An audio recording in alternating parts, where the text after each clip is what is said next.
A veces, desde el mundo de la archivística, y en esta área me voy a enfocar especialmente en el tema de patrimonio audiovisual, ¿verdad?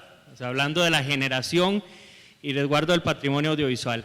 A veces pensamos, bueno, sí, hay que resguardar todos esos archivos de televisión, de radio, etcétera, pero ¿cómo vamos a tener algo que resguardar si en primera instancia ese contenido no se produce? ¿O quién lo produce o cómo se produce? Entonces nos pareció muy importante hacernos esa pregunta en un escenario como este congreso. Entonces precisamente en el caso de Costa Rica estamos haciendo la transición a la televisión digital terrestre. Hasta ahora las emisiones siguen siendo analógicas y ya están comenzando a ser digitales. Eso es un cambio que ya se ha dado, por lo menos sé firmemente en Argentina, en Colombia, en Brasil, algunos de los países de los que ustedes vienen, y en otros está ahí como en el proceso, ¿verdad? Sé que en Guatemala hay un proceso ya avanzando, en Perú, etcétera, ¿verdad? Entonces, esas son las preguntas que nos estamos haciendo en Costa Rica y que pueden aplicar también a sus países, ¿verdad? Entonces, primero vamos a dar un escenario general de lo que está pasando en Costa Rica y después hacernos la pregunta de cómo la forma en que podemos distribuir el espectro de radio y televisión se relaciona o no, o apoya o no la producción de patrimonio audiovisual que después los archivistas puedan indexar y así reservar el acervo patrimonial audiovisual de un país, ¿verdad? Entonces, si quieren, avanzamos. Primero vamos tal vez si volvemos a la anterior, la gran pregunta que nos hacemos es, ¿qué es la televisión digital terrestre? Entonces, si quieren, pasamos a la siguiente. Voy a hacerme aquí a un lado para poder ver la pantalla. Lo primero que pensamos es en esas antenitas que hay en el techo de la casa, parabólicas, que agarran señal de satélite. En algunos de sus países es Movistar, en otros Claro, en otros Sky, tienen diferentes nombres. Esa no es la televisión digital terrestre, es televisión digital satelital. Pasamos a la siguiente, no es. Perfecto, pasamos a la siguiente. Es el cable. Aquí esas son las famosas empresas de cable, cada país tendrá su cable y le dicen, le damos un paquete digital de cable, no sé qué. Tampoco es. Pasamos a la siguiente. Esa es la televisión digital por cable. Pasamos a la siguiente. Claro, Netflix, YouTube, todo eso es digital, ¿verdad? Pero esa es televisión digital por internet. Tampoco es. La televisión digital terrestre funciona a través de una señal que se recibe con una antena como esta, ¿verdad? Más o menos esto es lo que tendríamos en el techo de nuestras casas.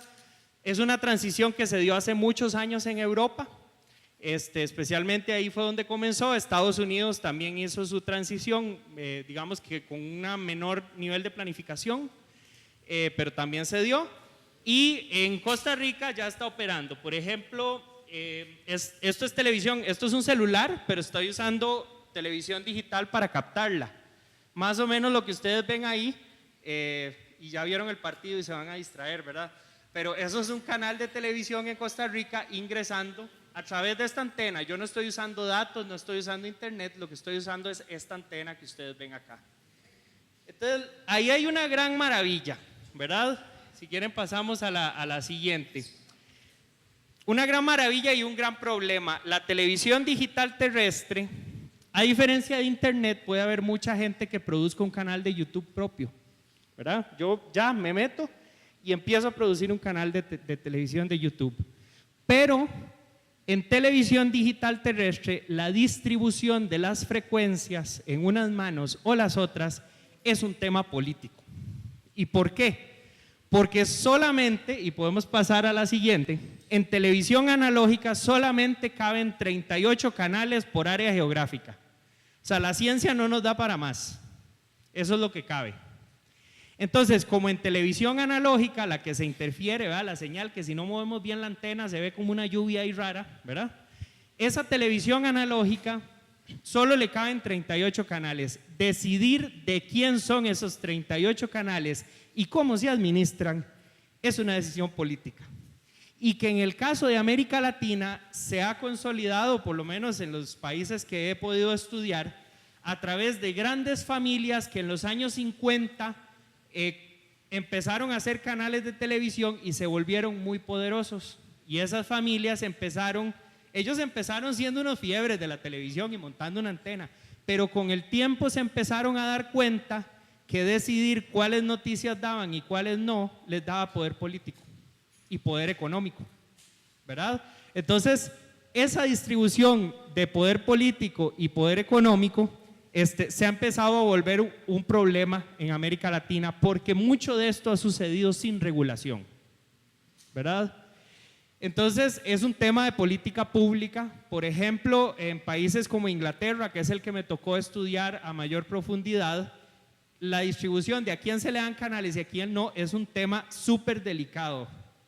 Y por ejemplo, cuando se lanzó el primer canal privado de Inglaterra, se obligó a que hubiera como 20 empresas dueñas de la misma frecuencia, para que se vieran obligadas a negociar y se garantizara que no hubiera un solo dueño del canal, sino que ese canal tuviera que reflejar un montón de visiones. Y se les obligó a que tenían que tener centros de producción en todo el país. Si fuera Costa Rica, tenían que tener un centro en Guanacaste, otro en San Carlos, otro en San José. Si fuera en Argentina, tenían que tener uno en Misiones, el otro en Ushuaia, el otro en Calafate, no sé dónde, ¿verdad? Entonces, y depende del país, pues eso cambiaba. Y entonces eso garantizaba que había un montón de empresas generando un montón de trabajo en diferentes partes del país. En América Latina no, dejamos que unos cuantos señores pusieran canales y ya, sin darles ninguna regulación. Y eso incide directamente sobre la generación de patrimonio. Y ya ahorita les voy a explicar por qué.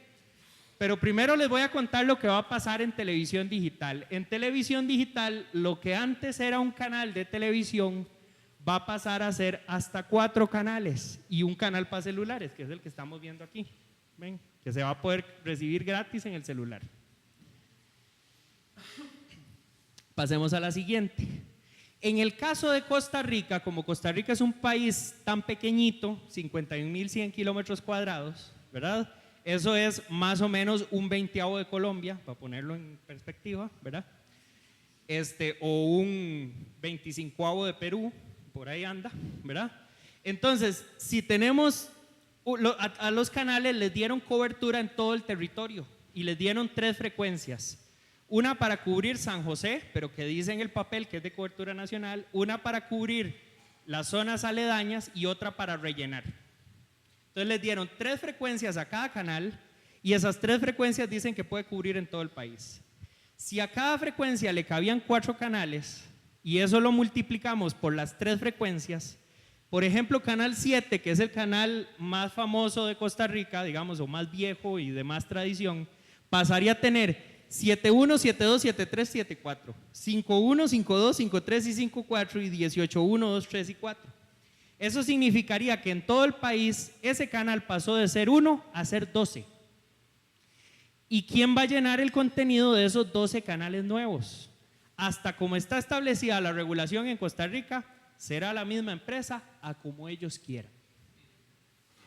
Entonces, ¿qué pasaba? Que había un montón de grupos sociales, de regiones, de personas que estaban deseando tener canales nuevos para producir y generar contenido nuevo, que ya no van a tener a dónde producir, igual que siempre. Les van a decir de nuevo, mire, aparecieron 100 canales nuevos, pero igual no hay campo para usted. Y ese es el tema al que nos enfrentamos. Yo sé que por lo menos en las regiones, en países como Colombia, hay frecuencias que no están concesionadas en los pueblos rurales. En Costa Rica, en el papel dice que todo está lleno en todas partes. Y si ustedes van a Siquirres, o van a Talamanca, o van a Cañas, que aquí no me dejan mentir, o van a otros lugares, usted pone una antena y le entran si acaso 5 canales. Y todo el resto del espectro que se podía usar para generar un canal local, para tener noticias del pueblo y todo eso, no, internet. Entonces, cuando viene un huracán como el que estaba azotando Upala y Bagaces exactamente hace un año, a la hora que Upala tenía el huracán encima de Upala, en Canal 7 estaban dando una novela y la gente no tenía información de que en ese momento se le estaba despedazando el pueblo. Ni sabía qué hacer porque no tenía información. Entonces esto es un problema grande y a la hora de generar patrimonio audiovisual, ¿verdad? Vamos a ver el fenómeno que sigue.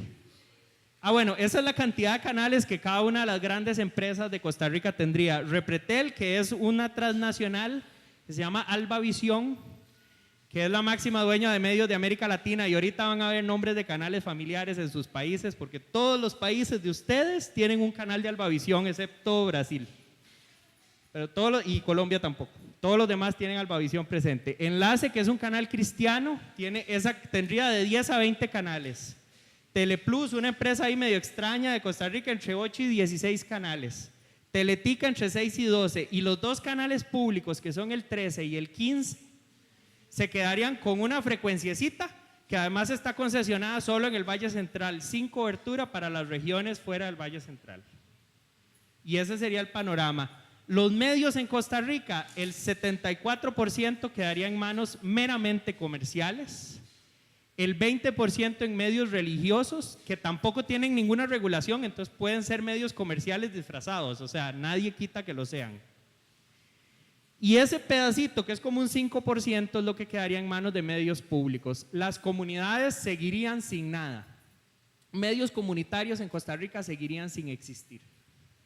Y estoy seguro que esa es la situación de muchos países latinoamericanos. Y es que América Latina padece de un problema que se llama el imperialismo mediático. Y yo sé que eso suena como un discurso así como muy bolivariano, dirían algunos, pero ese es el término que se usa en la academia para describir el fenómeno que les voy a decir. Si quieren pasamos. En los 70s, en la UNESCO, se dio una discusión muy grande porque había un grupo de países que se llamaban los países no alineados. Y en esa lista de países estaba desde muchos de los países de América Latina, estaba la India, estaba Yugoslavia, estaba Egipto, y había un montón de países que estaban diciendo en ese momento que era injusta la forma en que se distribuía la señal en el mundo, que la mayoría de las noticias y la producción venían de Hollywood, de Inglaterra o de Rusia, dependiendo de cuál era la influencia que uno tenía, pero casi nada se producía en esos países. Esa discusión se da en la UNESCO, se hace una discusión enorme, al final quedó en nada y fue la primera vez que Estados Unidos se retiró de la UNESCO. Esa decisión lo que buscaba era promover que todos los países del mundo produjeran patrimonio audiovisual y tuvieran posibilidades para producirlo en primera instancia. Ahora América Latina padece un fenómeno que en inglés le llaman strong weak market, o sea, mercado débil y fuerte. En América Latina hubo 3 países que lograron consolidar un sistema de producción privado muy fuerte. Esos 3 grandes productores históricamente han sido Brasil, México y Argentina. Argentina luego cayó, pero esos son los primeros 3. Y ha habido otros esfuerzos de un poco de producción en Colombia, otro en Perú, otro en Venezuela y en otros países. Pero históricamente todos los países latinoamericanos nos hemos visto invadidos especialmente de telenovelas producidas desde México. En el caso de Costa Rica, entre el 59 y el 71% de los contenidos presentes en canales privados es hecho por Televisa. Entonces, en realidad, esa concentración de medios en manos nacionales ha hecho que ellos, en vez de producir patrimonio audiovisual propio, se lo compren a Televisa porque es más barato, ¿verdad? Y entonces eso ha hecho que todos los de nosotros, todos aquí saben quién es Chespirito, todos saben quién es, pero si yo les menciono alguna serie producida en alguno de nuestros países, los otros no la conocemos, porque nunca nos llegó lo que produjo otro país, solo lo que produjo México. Y esa monopolización, sin importar el país de la que venga, si nosotros solo estamos viendo una fuente de producción, eso es malo, porque nos quita la visión panorámica de cómo es el mundo. Y además estoy seguro que quien sea de México y esté aquí sabe que Televisa no refleja lo que es la verdadera cultura mexicana, ni toda la diversidad de gentes que hay dentro del panorama de México, que es un país tan maravilloso y tan diverso, sino que refleja la visión de Televisa, ¿verdad? Y de un grupo de gente muy particular que está ahí. Entonces, este señor además, le llaman el fantasma, es el mayor dueño de medios de América Latina, es el dueño de Canal 9 en Argentina, ATV en Perú, en México tiene un montón de canales, en Guatemala todos saben quién es Ángel González, porque es el dueño de todos los canales casi. Y entonces este señor ha concentrado medios en toda América Latina y él ha apoyado que cada vez más producción venga de México y Estados Unidos, porque en los países en donde él tiene presencia se ve un índice mucho mayor de concentración de producción en esos países y casi no produce contenido propio en ninguna parte. Entonces eso lo que hace es que al haber un gran señor que es el mayor dueño de medios de América Latina, eso impide que otras lógicas de producción y otros patrimonios audiovisuales se generen, porque todo le queda en manos a un solo tipo. En Costa Rica, él es dueño, y bueno, si quieren pasamos a la siguiente. Por ejemplo, en Venezuela es malísimo que el gobierno maneje un montón de canales, ¿verdad? Porque eso ha generado un montón de problemas en la democracia. Pero si nosotros comparamos cuántos canales tiene el gobierno venezolano versus la oposición en Caracas, nos damos cuenta que en Costa Rica, esta empresa de este señor, Ángel González, que se llama Repretel en Costa Rica, tiene más canales en Costa Rica versus la competencia que el gobierno venezolano en Venezuela, contra la oposición. O sea, hay una concentración de medios en manos privadas que es preocupante, y es el caso de que este mismo señor es el máximo dueño de medios en Guatemala, en Costa Rica, en El Salvador y en Nicaragua. Y en los 4 países ha habido identificaciones de influencia de esos medios de comunicación en la política, tanto así que en Guatemala la esposa de este señor está siendo perseguida por la Interpol por interferir y hacer fraude electoral. Entonces, esa concentración de producción, canales y empresarios, y luego esa vinculación con la política, pone en peligro la democracia. Si quieren pasamos a la siguiente. Y entonces lo que tiene que haber es un sistema de medios fuerte. Me faltan 5 minutos, Dios mío.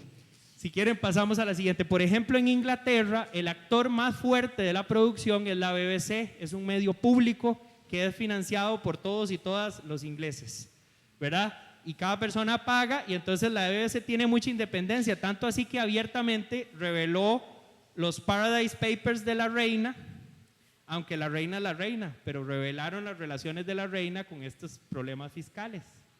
También tienen radios locales con este nivel de estudios en todos los pequeños pueblos de Inglaterra. Entonces los pueblos pueden tener una voz propia e independiente.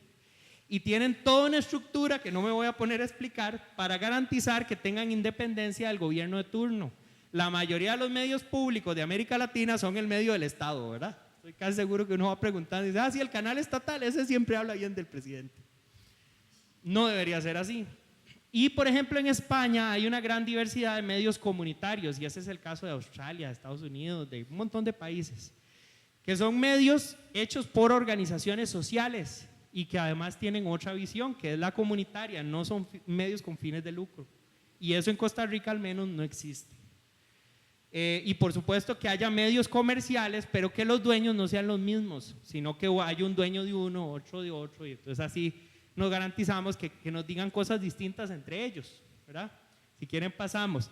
Pero muy importante es tener políticas para producir lo nuestro, porque en una América Latina donde las novelas mexicanas y colombianas y de otros lados son tan baratas, producir lo nuestro es muy difícil, porque producir uno es caro, ¿verdad? Entonces, si nosotros no producimos lo nuestro, lo que vamos a seguir es comprándolo de afuera, y entonces el patrimonio audiovisual que ustedes tienen que resguardar nunca se va a hacer. Y eso necesita política pública, no hay otra. O sea, tiene que haber un Estado financiando producción nacional y obligando a los canales a tener cuotas de producción nacional, ¿verdad? Y además es importante que haya una red neutra. Hasta ahora cada canal pone las torres que le dan la gana. Entonces los canales que entran en Lima, si nos vamos a Perú, cuando usted se va a Huaraz, entra en la mitad, porque Huaraz, ¿para qué? ¿Para qué cubrir Huaraz? En cambio, si el Estado pone una red de distribución de la señal, el Estado sí tiene que garantizar que todo el mundo reciba la señal. Eso es lo que hizo Inglaterra. Entonces, por ejemplo, vamos al caso de Inglaterra. Pueblitos como Great Yarmouth, que tienen 92,000 habitantes, o Sheringham, que tiene 7,000 habitantes, tienen una torre que garantiza que ellos reciban los mismos canales que recibe el centro de Londres. Pero eso solo se garantiza si hay una sola red de distribución de la señal, ¿verdad? En Costa Rica, en vez de haber una sola torre, el volcán Irazú, que es un parque nacional, tiene 200 torres haciendo contaminación ambiental en un parque nacional y a la par del cráter de un volcán activo, ¿verdad? No es muy buena idea. Costa Rica lo que tiene es una ley que data de 1954, que no regula nada, que además se llama ley de radio, o sea, la televisión nunca ha tenido ley en este país, no hay fondos para la producción audiovisual, nada garantice que se liberen frecuencias, porque en la televisión digital lo que les dicen es, usted se queda con la matriz, las repetidoras y hace lo que quiera con eso. Eso es lo que dice el gobierno, no se quieren meter en ese pleito, dirían aquí. Los medios públicos, el SINART ha ido creciendo, el Sistema Nacional de Radio y Televisión, pero casi no tiene financiamiento y es un financiamiento que depende del Estado. Entonces, si al Estado no le gusta lo que el SINART produce, cortamos la plata, ¿verdad? Y dicen que se reservan 4 canales, multiplicados por 4, podrían darnos 12 canales para medios comunitarios y públicos, pero nunca se garantiza de dónde van a salir ni cómo los van a recuperar. Entonces, a cómo van las cosas en Costa Rica, lo más probable es que no se recuperen. Entonces, y en agosto de 2019 es que se hace la transición ya final de la televisión analógica a la digital. Iba a ser el mes entrante y logramos a través de la presión popular posponer ese apagón para 2019. Pero igual, si no hacemos presión desde la gente para que este asunto se reparta como debe repartirse, las frecuencias van a quedar en manos de los 4 gatos que ya las tienen y nada va a cambiar, ¿verdad? Si quieren, bueno, ¿por qué todo esto importa? Porque desde el área de ustedes, si no hay gente produciendo patrimonio audiovisual diverso, especialmente lo que son ficciones, eso sin financiamiento es muy difícil que una industria audiovisual de ficción, de animados, de películas, todo ese tipo de cosas no se hacen si no hay financiamiento externo. Y las noticias, la producción informativa y de opinión cada vez está más sesgada en menos grupos. Los documentales, al comercio no le interesan los documentales, eso no vende. O sea, desde el punto de vista comercial, no vende, y entonces ese tipo de patrimonio audiovisual no se genera si no hay política pública para ello. Así que pues los dejo ahí con esa espinita. Muchísimas gracias.